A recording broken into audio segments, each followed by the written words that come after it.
72।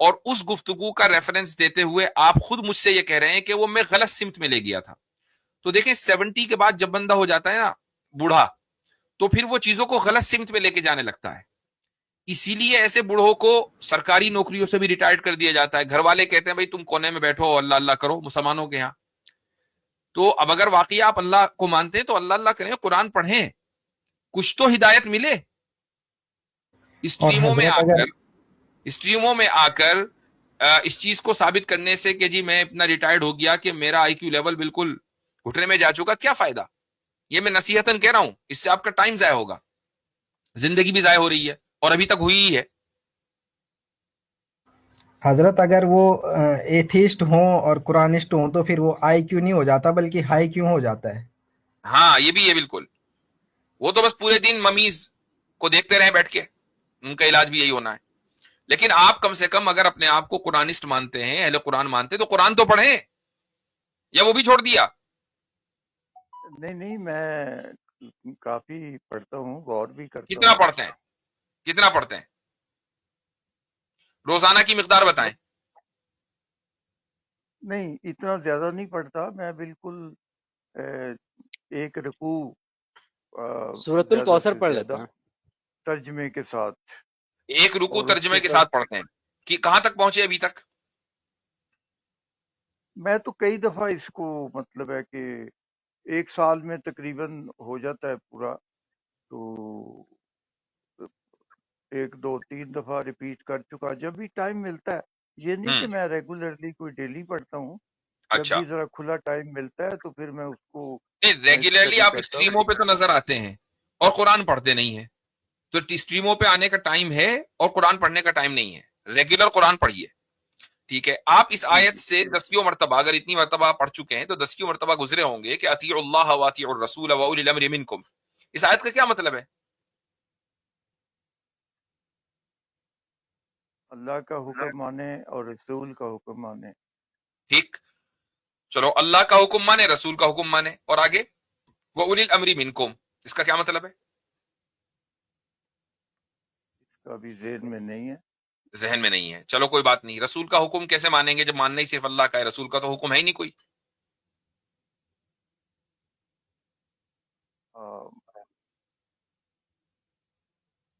دیکھیے رسول کا حکم بھی تو قرآن کا ہی حکم ہوگا. نہیں, وہ تو قرآن کا حکم ہے نا پھر. یعنی قرآن میں آپ کو کیا لگتا ہے کوئی لفظ غیر ضروری ہے؟ نہیں. ٹھیک, تو جب اللہ نے کہہ دیا کہ اللہ کا حکم مانو اور رسول کا حکم ہی اللہ کا حکم ہے, تو پھر رسول کا نام لینے کی ضرورت ہی کیا ہے؟ مثلا ایک مثال دے دیتا ہوں آپ کو کہ آپ کے علاقے میں, مثلا آپ مجھے لگتا ہے کہ پاکستان کے ہیں, تو آپ کے علاقے کا جو بھی سب سے بڑا پولیس آفیسر ہوگا اس کو کیا بولتے ہیں آپ؟ کمشنر بولتے ہیں, کیا بولتے ہیں پاکستان میں, کیا بولا جی جاتا جی ہے؟ کمشنر ہوتا ہے, کمشنر. کمشنر بھی ہوتا ہے, کمشنر, اس کے نیچے ڈپٹی کمشنر ہوتا ہے. چلو کمشنر ہے. تو اب آپ سے کیا ملک کے قانون میں یا کانسٹیٹیوشن میں یہ لکھا ہوا ہے کہ ملک کا قانون بھی مانو اور کمشنر کا قانون بھی مانو؟ بھائی کمشنر کی کیوں مانے, ہم تو ملک کا قانون مانیں گے چونکہ کمشنر کا کام ہی ہے ملک کا قانون منوانا. یہ ایک اضافی جملہ کیوں لکھ دیا گیا؟ کوئی کمشنر کی بات ملک کے قانون سے الگ تو ہے نہیں. لیکن اگر کمشنر کو یہ حق دے دیا گیا ہو کہ آپ لا بنا سکتے ہیں, آپ کو لیجسلیٹو رائٹس ہیں, اور پھر دستور میں یہ لکھا جائے کہ ملک کے کانسٹیٹیوشن میں جو لکھا ہے وہ بھی مانو اور کمشنر جو لا بنائے وہ بھی مانو, اس کا مطلب یہ ہوا کہ کمشنر کو لیجسلیٹو رائٹس ہیں. ٹھیک, تو جی قرآن میں جب کوئی لفظ زیادہ نہیں ہے, یعنی اضافی نہیں ہے, ایڈیشنل نہیں ہے, فالتو کا کوئی لفظ نہیں ہے, اور قرآن میں لکھا ہے کہ اللہ کا حکم مانو اور رسول کا حکم مانو, اور رسول نے آپ کے مطابق کوئی حکم نہیں دیا, تو یا تو یہ مانو کہ یہ لفظ اضافی ہے, فالتو کا لفظ ہے, اور یہ پھر یہ مانو کہ رسول کو لیجسلیٹو رائٹس تھے اور ان کے بھی احکام تھے جو انہوں نے دیے. لیکن اس میں تھوڑا سا ایک چیز یہ سامنے آتی ہے کہ جو رسول صلی اللہ علیہ وسلم کے احکامات ہیں ان کا نیریٹو اتنا مضبوط نہیں ہے کہ 250-300 سال کے بعد ان کی اچھا احادیث ایک کو بات لکھا بتائیں کہ گیا. کیا اگر ہم اس کو کہہ لیں, اس کو مان لیں, اچھا چلو ابھی میں بتاتا ہوں, رسول نے حکم دیا یا نہیں یہ بات طے ہے, حدیثوں چلو سے وہ پتہ چلتا ہے. بعد میں نریشن میں کمزوری آ گئی، وہ الگ بات ہے. رسول نے کوئی حکم دیا یا نہیں دیا؟ یقیناً ان کی تو ساری زندگی احکامات سے ہی بھری پڑی ہے. ٹھیک ہے. اب میں اور آپ 2025 میں رہ رہے ہیں، اور اللہ نے ان احکامات کو محفوظ کرنے کا کوئی کام نہیں کیا، اور ہمیں قرآن میں حکم دے رہا ہے کہ رسول کا حکم مانو. تو بھائی کیسے مانے جب رسول کا حکم ہی محفوظ نہیں ہے؟ تو کیا قرآن پر یہ اعتراض نہیں ہوگا کہ یہ کیسا حکم ہے جس پر میں عمل نہیں کر سکتا؟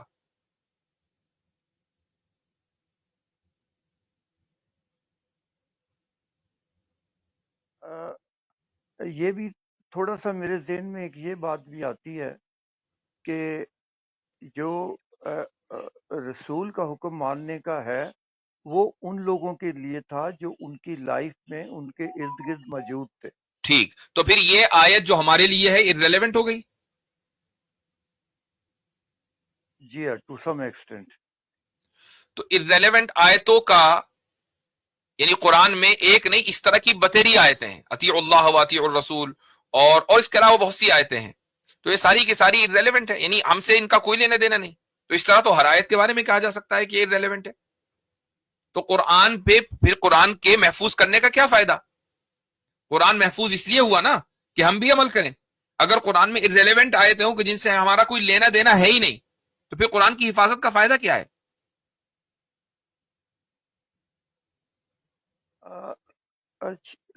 کچھ آیات ایسی ہیں جو کہ اس وقت کے لیے خاص اہمیت کی عامل تھی، اور اہمیت موجود ہیں ہونا قرآن میں. اور ریلیونٹ ہونے میں فرق ہے. قرآن کریم کی بہت سی آیتیں ایسی ہیں کہ ان پر اسی وقت عمل کیا، آج عمل نہیں ہو سکتا، لیکن ہمارے لیے قرآن نے اس کو اس لیے باقی رکھا تاکہ ہم ان سے عبرت حاصل کریں، نصیحت حاصل کریں، یا کم سے کم یہ کہ ایک ہسٹوریکل ایسپیکٹ ہمارے سامنے آ جائے. مثلا بدر کے موقع پر اللہ تعالیٰ نے 3000 اور پھر 5000 فرشتے بھیجے. اب کوئی یہ کہہ سکتا ہے کہ بھئی قرآن میں آیت موجود ہے، اس پر عمل کیسے کریں؟ اس پر ایگزیکٹلی عمل کرنے کے لیے دوبارہ غزوہ بدر کا ہونا ضروری ہے، پھر 3000 فرشتے آئے، 5000 فرشتے آئے. obviously یہ تو ہونے والا ہے نہیں. لیکن اس سے اتنا تو پتا چل گیا کہ اگر خلوص کے ساتھ کوئی بڑی سے بڑی جنگ بھی لڑی جائے اور خالص اللہ کے لیے لڑی جائے تو پھر اللہ کی مدد آتی ہے. وہ صرف بدر سے ریلیٹڈ نہیں ہے، بدر کے بعد بھی جتنے غزوات اور جنگیں ہوئی ہیں، اگر اس میں مسلمانوں نے خلوص کے ساتھ جنگیں کی ہیں تو اس میں بھی اللہ تعالیٰ کی مدد شامل حال رہی. کم سے کم اتنا تو فائدہ ہوا. اب یہ جو لفظ ہے کہ خدا کے احکام کو فالو کرو اور رسول کے احکام کو فالو کرو، اور رسول کے احکام محفوظ نہیں ہیں، اب مجھے بتائیں کہ اس کی حکمت کیا ہے؟ اس کا تعلق تو صرف صحابہ سے ہے، ہمارے سے ہے نہیں. یہ آیت بالکل irrelevant ہے. کیوں ہے پھر؟ دیکھیے اس میں ایک بات میں عرض کروں کہ بخاری بخاری کو چھوڑ دیجیے، ابھی قرآن پہ بات ہو رہی ہے. بخاری کو چھوڑ دیں، ابھی ہم بات کر رہے ہیں قرآن پہ. بخاری کو تو آپ مانتے نہیں نا، تو بخاری کو بیچ میں مت لائیں. ہم بات کر رہے ہیں قرآن پہ. قرآن کی ان آیتوں سے آپ اتنی مرتبہ گزر چکے، بقول آپ کی اگر میں مان لوں آپ کی بات کہ آپ ہر روزانہ ایک رکوع قرآن کو پڑھتے ہیں اور اس کا ترجمہ بھی پڑھتے ہیں، اللہ تعالیٰ آپ کو ہدایت دے اور آپ کی آنکھ بند ہونے سے پہلے آپ کو صحیح راستے پر لے کر آئے. لیکن مجھے حیرت ہے کہ آپ جب قرآن پر اتنی مرتبہ گزر چکے تو کیوں آپ غلام پرویز کی فکر سے متاثر ہیں؟ پرویزیت کو چھوڑیے. ٹھیک ہے آپ نے غلام پرویز کی مجلسوں کو دیکھا ہے، پرویز کے ہاں بیٹھے ہوں گے آپ، لیکن کم سے کم یہ تو سوچیں کہ جس قرآن کو آپ مان رہے ہیں اسی قرآن میں کیا لکھا ہوا ہے.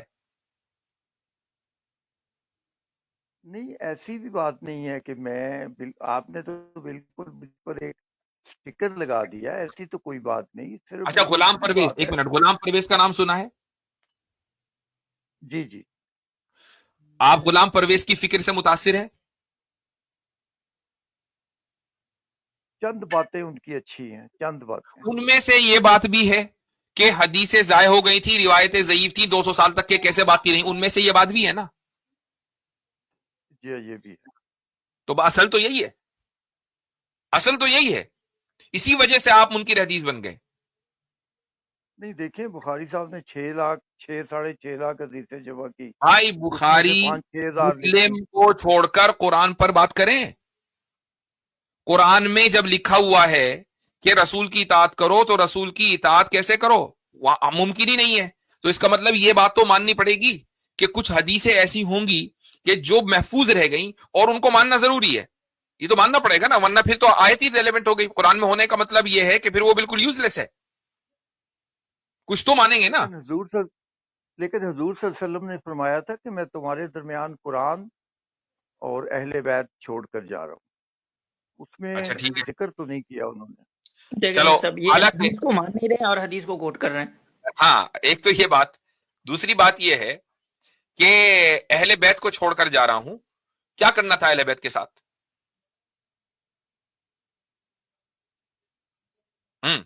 اہل بیت کو کیوں چھوڑ کے جا رہا ہوں بھائی, کیا کرنا تھا؟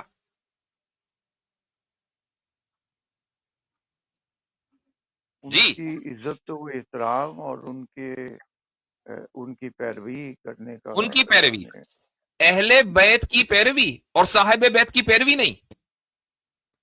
یہ کیا بات ہوئی بھائی؟ گھر جس کے رشتہ دار ہیں ان کی تو پیروی کرو, میں چھوڑ کے جا رہا ہوں, اور ان کی وہ ساری باتیں محفوظ رہ گئیں. اور جو گھر کا مالک ہے, جس کا گھر ہے, اس کی پیروی نہیں کرنی. نہیں, سب کی کرنی ہے, سب کی کرنی ہے. تو بتا کیسے کریں, ان کی تو کوئی بات محفوظ نہیں رہی. تو آپ بتائیں نا کہ بھئی اتھینٹسٹی کیا ہے احادیث کی. یہ ایک الگ ٹاپک ہے کہ احادیث کی آتھینٹسٹی کیا ہے, اس کو کیسے سمجھیں گے. پہلے اصولی طور پر یہ بات ایگری کر لینی چاہیے کہ قرآن نے ہمیں رسول کے احکام کو ماننے کا حکم دیا ہے, اور اس آیت پر عمل کرنا اسی صورت میں ممکن ہے جبکہ رسول کے احکام محفوظ رہیں. اب وہ کس طرح ہم مانیں گے اور جانیں گے کہ کون سے احکام محفوظ ہے کون سے نہیں, از اے ڈفرنٹ ٹاپک. بالکل ٹھیک ہے. تو کم سے کم آپ کی آنکھ بند ہونے سے پہلے, اور میں آپ کے لیے دوبارہ دعا گو ہوں کہ اللہ تعالیٰ آپ کی آنکھ بند ہونے سے پہلے آپ کو صحیح راستے پر لے کر آئے. کم سے کم اتنا اعتقاد ضرور ہونا چاہیے کہ قرآن کی کوئی بھی آیت ریلیونٹ نہیں ہے. ہر آیت کے اوپر کسی نہ کسی طریقے سے اس کا کوئی نہ کوئی مقصد وہاں موجود ہے, اس میں کوئی نہ کوئی حکمت ہے. رسول کے احکام پر عمل کرنا اسی وقت ممکن ہے جبکہ رسول کے احکام کو محفوظ مان لیا جائے. اتنا بھی مان لینا آپ, اس کے بعد پھر آگے کسی اور سیٹ اپ میں بات ہو سکتی ہے کہ بھئی اب یہ کیسے مانیں گے کہ کون سا حکم محفوظ ہے کون سا نہیں. لیکن میں سمجھتا ہوں کہ قرآن بھی ہر لحاظ سے ایک مکمل کتاب ہے, مکمل. کوئی آدمی اس کا انکار نہیں کرتا ہے, کوئی آدمی اس کا انکار نہیں کرتا ہے. جو آدمی یہ کہے کہ قرآن ناقص ہے وہ مسلمان ہی نہیں ہے. ٹھیک ہے, تو یہی اصل میں غلام پرویز نے آپ کو پٹی پڑھا رکھی ہے کہ بھائی حدیثوں کے چکر میں قرآن کا انکار کر دیا, بھائی حدیثوں کے چکر میں قرآن کو ناقص مان لیا. کون کہتا ہے؟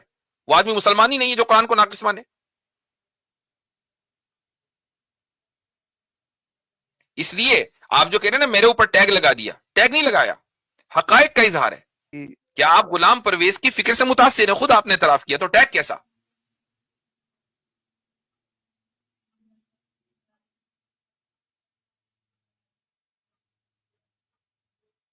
ٹھیک ہے, قرآن کو اچھا ایک منٹ, غلام پرویز کی جو ریکارڈنگ سے ابھی سنتے ہیں آپ؟ کبھی کبھی وہ موبائل پر آ جاتی ہے, ان کی کوئی ویڈیو آ جاتی ہے, سن لیتے ہیں. غلام پرویز کی کتنی کتابیں پڑھی ہیں؟ کتاب تو میں نے ان کی کوئی نہیں پڑھی. ٹھیک ہے, اب ریکارڈنگ بھی دیکھنا بند کر دیں, کیونکہ جیسے ہی آپ وہ ریکارڈنگ سنیں گے وہ آپ کے ذہن میں زہر ڈالے گا اور آپ متاثر ہو جائیں گے. یہ یاد رکھیں کہ آپ سے یہ سوال نہیں ہوگا کہ بخاری نے 6 لاکھ حدیثوں میں سے اتنے ہزار حدیثوں کا انتخاب کیا, وہ اصول بتاؤ بھائی جلدی جلدی, اور آپ وہاں کھڑے ہو جائیں کہ یار میں نے تو اصول پڑھا ہی نہیں, میں کیسے بتاؤں. یہ سوال ضرور ہوگا کہ رسول کے احکامات تم تک پہنچے تھے اور تم نے یہ کہہ دیا کہ یہ احکامات تو محفوظ نہیں, میں کسی کو نہیں مانتا. یہ سوال ہوگا. بخاری کی ہر حدیث کے بارے میں آپ سے سوال نہیں ہوگا چونکہ آپ محدث نہیں ہیں. اتنا بھی ایک آدمی مان لے کہ نہیں, قرآن کے ساتھ ساتھ قرآن تو محفوظ ہے ہی, اللہ نے رسول اکرم صلی اللہ علیہ وسلم کو بھی جو کہ صاحب وحی ہیں تشریع کا یعنی لیجسلیٹو رائٹس دیے تھے. آپ علیہ الصلوۃ والسلام کے احکام کے اوپر عمل کرنا بھی امت کے لیے ضروری تھا. اتنا بھی مان لیں تو انشاءاللہ ہم آپ کی ہدایت کے لیے دعا کریں گے. ہو سکتا ہے کہ آپ کی نیا پار ہو جائے. ٹھیک ہے, چلیں آج کے لیے اتنا ہی.